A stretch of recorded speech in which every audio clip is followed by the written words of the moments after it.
May maha-harvest na naman tayo mga kasipag, oh. Napakasustansya niyan mga kasipag, oh. May mga bulaklak pa, daming bunga, oh. Grabe, katuwa mga kasipag, oh. Kita nyo, daming bunga. Sarap mamitas pagka ganito, laging masustansya ating ulam. Apat na puno, pero kung mamunga talaga naman sunod-sunod, kada isang araw at kalahati lang may ulam na naman.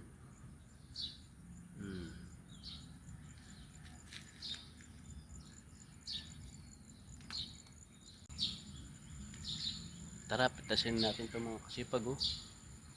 Napakasigla. Ayun, oh. Pwede nga kainin yan. Sarap. Fresh na fresh mga kasipag.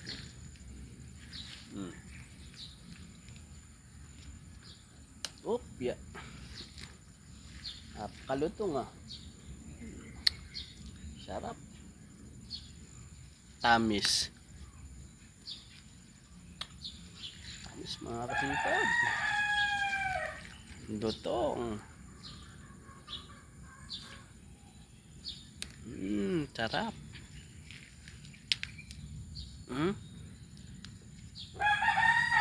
Ayos mga kasipag, napakasarap.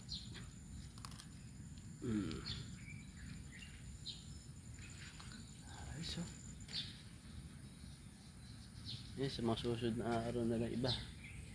Yan, medyo maliliit pa mga kasipag, eh.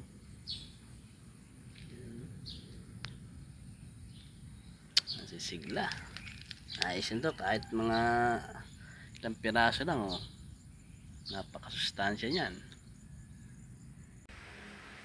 Yan mga kasipag, may ulam na tayo. Naga natin to, ilang pirasong okra, saka yung ating puso ng saging. Tara.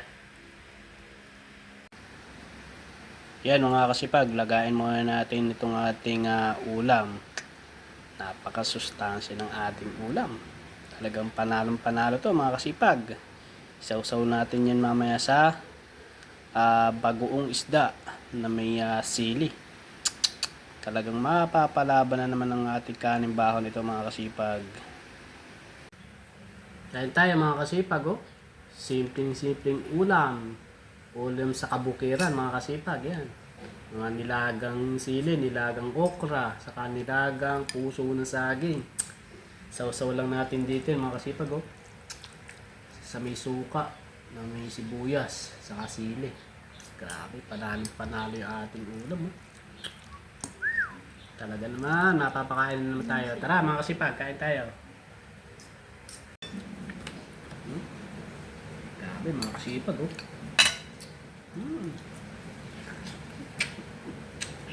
Hop.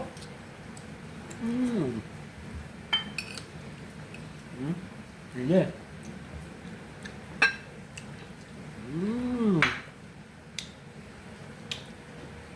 Sarap ng ating sausawan.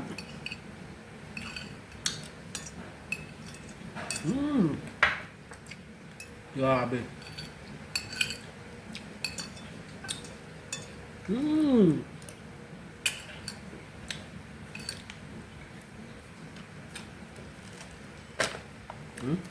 Grabe, sarap mga kasipag, oh. Usok-usok pa.